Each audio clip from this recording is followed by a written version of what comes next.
edition of Hero TV. I'm Johngy, as always, alongside my co-host, the man who's kept this afloat for 20-some years, Paul Myers. Good evening, Paul. Good evening. How are you? Good. Tonight we have a very special guest. It's a man that I've known for 25 years. I've worked with him. I've traveled the country with him. I've seen baseball games. I've seen his family grow. It's a person that I call a friend, and I call a brother. My friend Chuck Gekas. Thanks for having me. Welcome to Comcast Studios and Hero TV. Well, I'm pleased to be here. I don't consider myself a hero, but nonetheless, why not? I'll be here. If we call you a hero, you're a hero. Okay, it's official. Exactly. Now, I said it's special. I should have said it's magical, because the reason you're here is because of magic and what you do with kids with magic, a cause very near to my heart, but we're going to get to that in a minute. We just want to start off with a little bit of history. How did you get started in magic? Well, like many people, many boys at the age of 10 or 11, you get fascinated by magic. So I was at a magic store one day. I was with my cousins, and a magician gave a great demo. So we bought magic kits. This is great. Then you get home, you open it up, and you realize, wait a minute, it's not working this way. It requires a lot of practice and skill. So you put the thing away. And that was the end of that for many years. Well, not many years, probably around three or 4 years. Then we're heading up to Michigan. We had an annual trip to visit my grandmother. We stopped in Marquette to visit some distant relatives. And one of the guys, George Graffos, he was older. He was actually did magic in New Orleans bar. And he started showing me some sleights and actually taught me a couple of sleights. I practiced them, and that's when I really got the bug. Then I get back home to Chicago, went to the library, got some books out. This is way before DVDs or VHS or anything. And I just really loved to practice, and it was a lot of fun. Now, do you remember the first trick you showed either your parents or your siblings or an audience of any sort? Gosh, it could have been probably that very boring 3 rows of 7 cards trick or something like that, which it's like an inside joke among magicians. You bore people. I mean, maybe it was that one. Oh. And when you were, what, about 12, 13? Probably around like 14 or 14. so. Okay. And when you're growing up, you know, that first magic trick, you know, you go through the box and you're learning it. But once you start doing magic, was there a difference from watching it to actually performing it for you? Oh, absolutely, a huge difference, because now you're like behind the scenes, and when you do magic, you really have to trick yourself into lying in a way, because, like, for instance, I'll just pull this out real quick. This first trick, actually, it's not a big thing. If I was to take a coin like that and go like that and look at it and throw it there and then come back here, I have to believe I actually took the coin, and that's the hardest thing. The sleigh's not that difficult, but believing that you did something, so you're tricking yourself constantly. So there's a lot of misdirection in magic, as well as skill. And besides, you know, falling in love with magic, when you were growing up, who were your heroes that you looked up to? Well, there's a lot of them. I loved Harry Blackstone Jr., Doug Henning, but one of my mentors was a guy named Bob Sharp. I met him. My father was going through the newspaper one day, and he knew I was really getting into magic, and he saw there was a magic club meeting, the Chicago Society of American Magicians. So it's the Society of American Magicians, the Chicago branch. And it was downtown. So he took me there, and there I met Bob Sharp. And fascinating guy. He actually did his whole living doing magic. He was around maybe 80 at the time. He actually knew Harry Houdini. A couple meetings with Harry Houdini, Howard Thurston, Harry Blackstone Sr., and he's also very good friends with David Copperfield. And Bob and I hit off really well. There was no generation gap. He just was very passionate about magic, and he was kind of like my mentor. Were there any other, like, because you talked about all these other magicians out there, was there one that, you know, because when you get in the business of magic, you actually meet some of your heroes. Was there one that, like, really stood out that you, like, really in awe of that you met? You know, some of these magicians aren't as famous that you really like. They do a lot of lectures, like Michael Amar, phenomenal magician. And he's well known, but not like a Copperfield, for instance. Now, Bob Sharp and I had dinner with David Copperfield. It was really phenomenal to meet someone like David Copperfield, considering where he's at today. And this is when he was kind of like starting out with his first TV special, way back in the late 70s. Probably, and then another close-up friend of mine, a guy named Bill Malone. He grew up in Chicago, and a lot of magicians, they know who he is. He made this one effect, Sam the Bellhop, very famous, but he was so good with sleights, and he would gladly share any type of sleights and help people along. And now he's doing real well. He's like doing trade shows and things like that. Wow. And Chuck, the reason why you're here, one of the reasons, I mean, you're a great guy. We love having you here, but one of the main reasons you're here is I'm wearing on my shirt, Open Heart Magic. Now, for people that know me and know I spent the majority of my infancy in hospitals, and what you do, you perform magic in hospitals with Open Heart Magic, so that's why it's a cause near to my heart. If you could just tell us a little bit about the history of Open Heart Magic, how you got involved, what you do. Okay, great. Well, first off, thanks for supporting it. You have come to several events, which is wonderful. And you'll know firsthand, when a kid's in a hospital, they are isolated, they're sad, they're wondering, why am I here when everyone else is playing? It's very distressing. So our founder, Mike Walton, he had the idea back in 2003, I believe. He went to Rush Hospital, became a volunteer there, and he would just go to hospital rooms for kids and do magic. And he saw the impact it had on these kids. All of a sudden, they're getting more engaged. And there is a scientific proof with the endorphins that it does help them heal in many ways, because mentally it will help your physical. And he also learned that if you teach them something, then they can do something that somebody who's not in the hospital cannot do, like a doctor or a nurse or their family members or friends. So magic, he realized this is pretty cool, and he was onto something.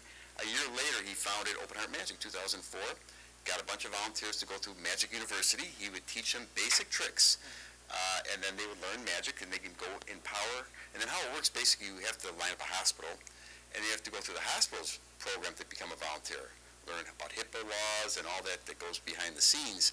And then, since then, I was part of the class. I'm finishing my 11th year.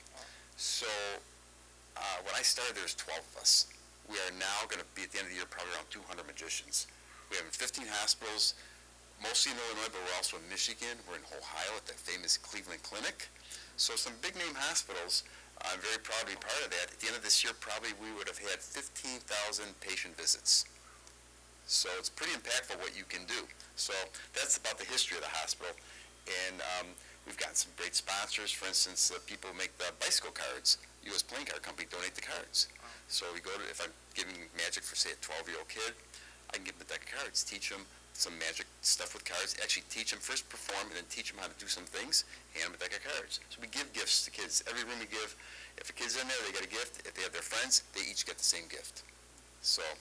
Well, one of the cool things you always said to me, and it's true, and when you're in the hospital, when you're a kid, you're not in control of anything.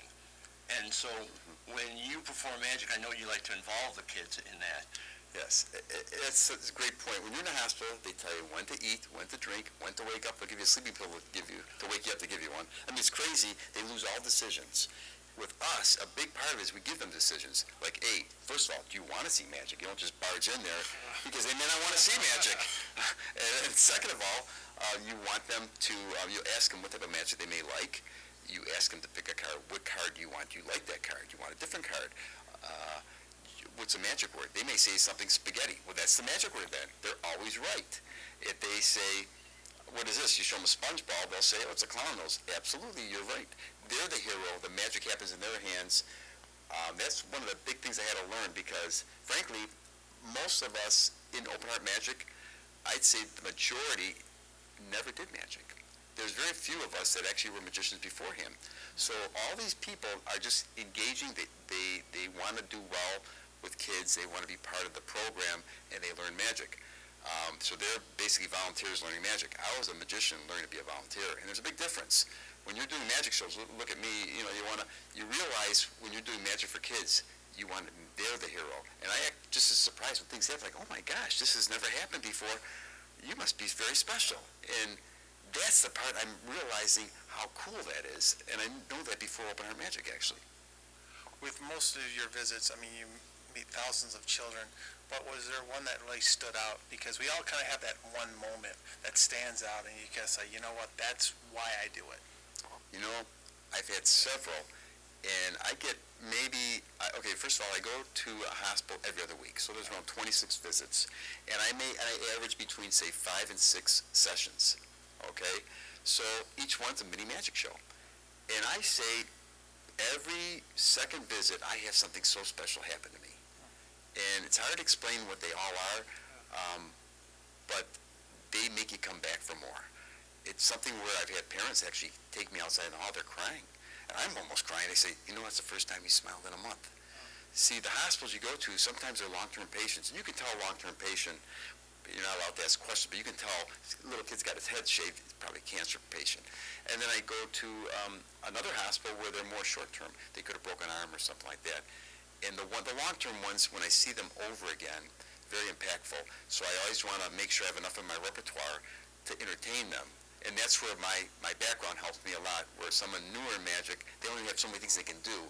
And they're very passionate about learning more things, but I can pull something out of my hat, no pun intended, where the kid's never seen it before.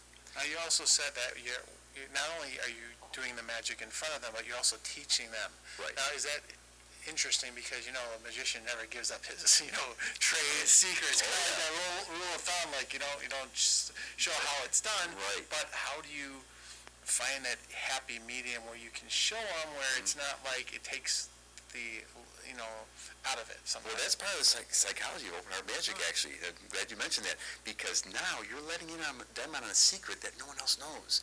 So it's part of the healing process. So you'll show them something. Well, first off, when I perform, I'll do effects. I don't teach them how to do it. Yeah. I say, well, this never happened before, but with your hands, it did work.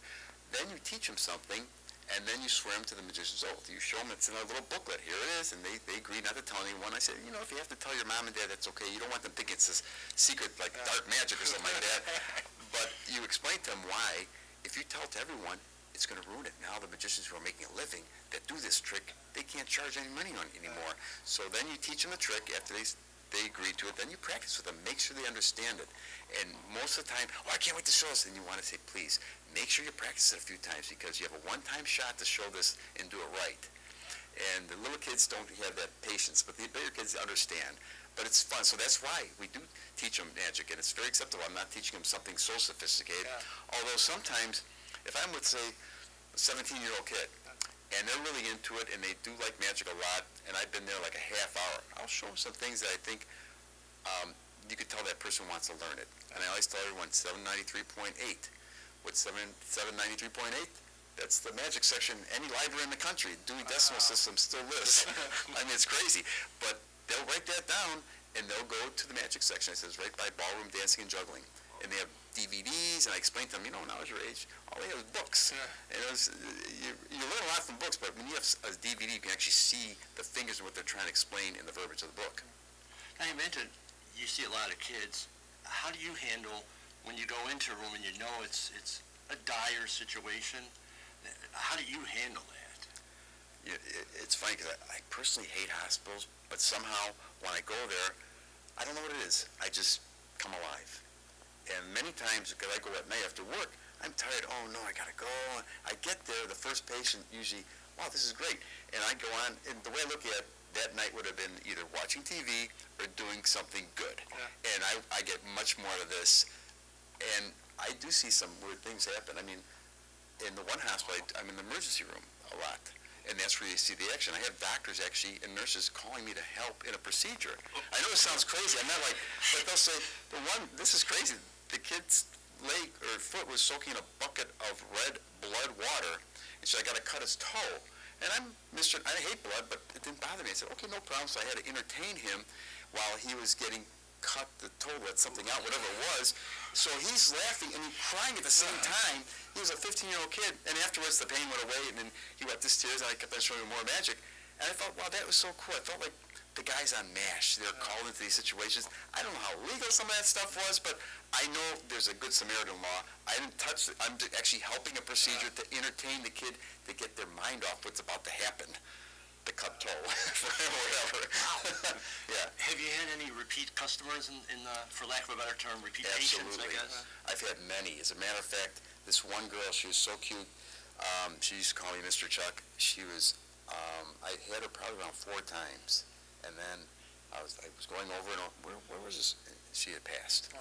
She was like 11 years old. Wow. And it's like unbelievable. And I do have repeat ones. It's one hospital I go to, Advocate Lutheran General, because they're more long-term patients. So when I have that, I always want to ask, what have you seen? Because they have different magicians there. I want to make sure I leave them with an experience that they didn't have before, even for myself. That's very important to me. That's the challenge I get, being a magician at heart. Well, and the thing is that when you're visiting all these patients, I'm guessing the doctors are also getting insight? Are they just as amazed as... Some of them are. It's amazing. They just love it. There's this one guy at Northwest Community Hospital. He just thinks we're the greatest. He is so kind, and he's brought me into procedures, and they all know, like, when I go to there, they'll say, oh, it's Magic Monday, the magician's here, and they get really happy. They really appreciate what we do. And we're competing against the people that bring the dogs in. And we always joke about that. I say, here comes a dog. How do you turn down a dog? He said, no, it's you guys. And we joke back and forth. But everyone's there to make a terrible situation a little bit more pleasant. And on that note, we'll be right back with more of Hero Television.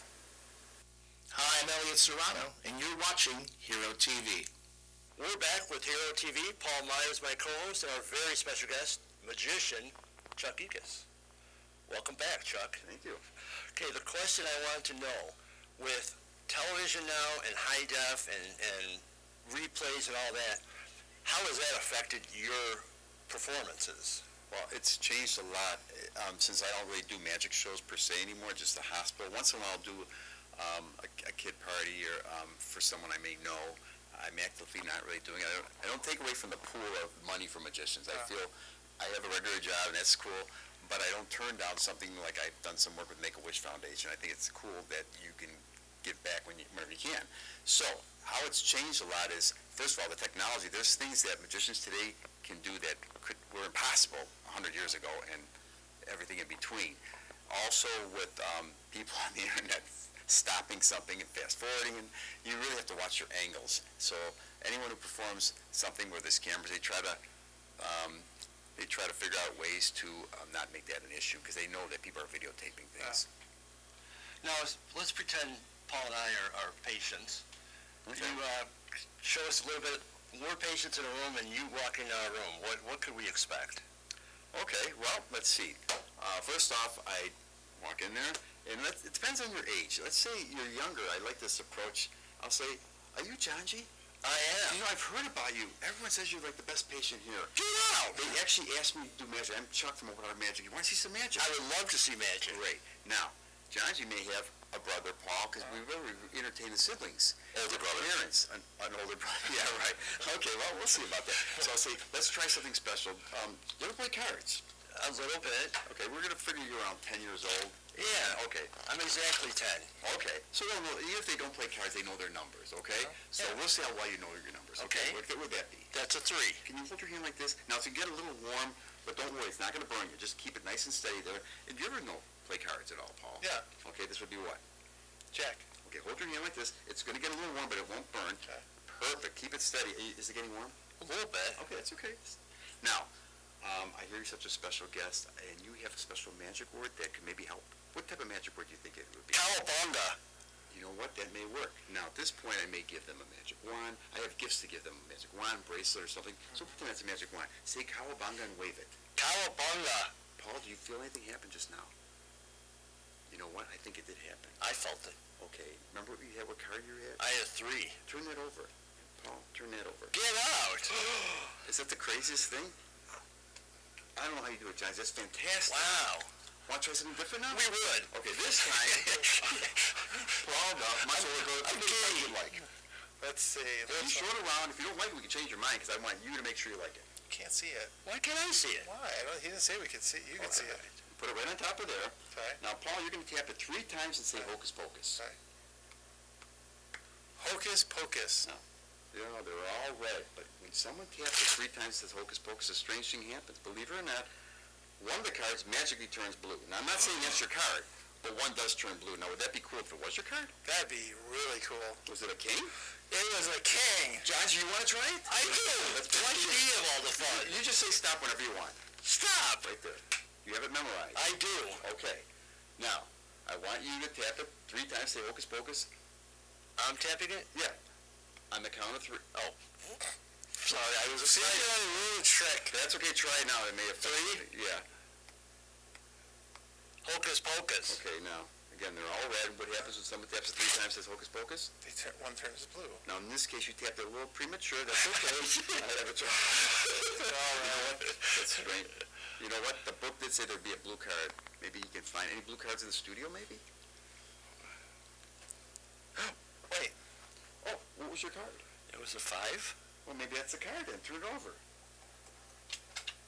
Oh! Great job again. You did something very special. I did it. Johngy. Give him a high five there. I did it. Okay, so that'll be something I'll do with the kids, and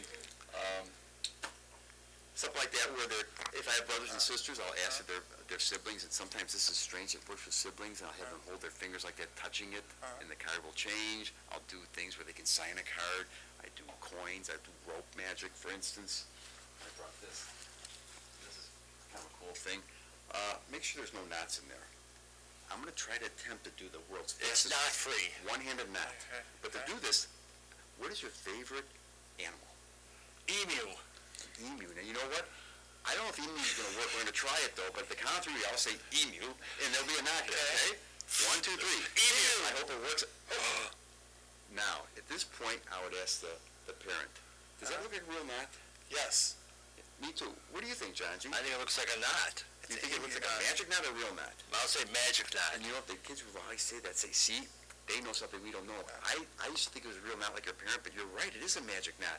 Now, do you know the difference between a real knot and a magic knot? See, the real knot, you can't do this. Imagine I just slide it right off. Wow. That's what's so cool about that. So that's kind of like, so now, another thing you do. Now, I reach in here, and then I go on from here with another thing. Like, for instance, examine this. I don't want to take too much time. Now, make sure there's no openings in that. Other than the middle. Other than the middle. Okay. Well, that's actually one of the jokes, I'd say. Nice time. See? I'm getting this. Okay. So we got a real knot here. Now, if I do this all day, I know your show's limited. Will this have a chance to get inside the knot? Could this go inside the knot? I believe it can with magic. Anything's possible with magic. Okay, now I'd ask someone else. What's your favorite food? Favorite food? One food.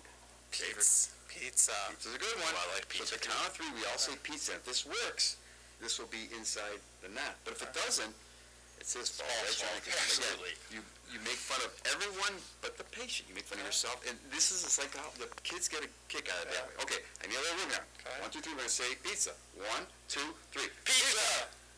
Wow. Wow. Wow.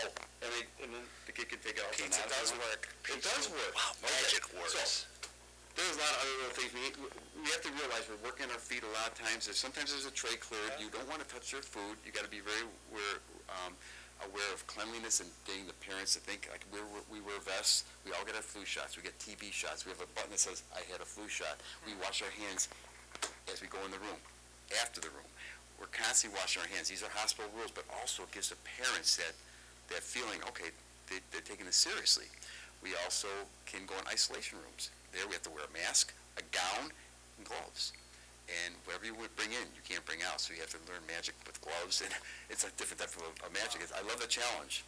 It's really very interesting how to work with gloves and a mask and a gown. So what other upcoming events, because, I mean, this is such a passionate event that you're doing and Sure. so helping children out and everything. For more information, where can people find out? Well, if they go to openheartmagic.org, that is a space. We have a couple major fundraisers a year. We do the charity team for running for the marathon. You know, the Chicago Marathon, it's gotten so big. If you want to get a ticket to go enter, you may have a hard time.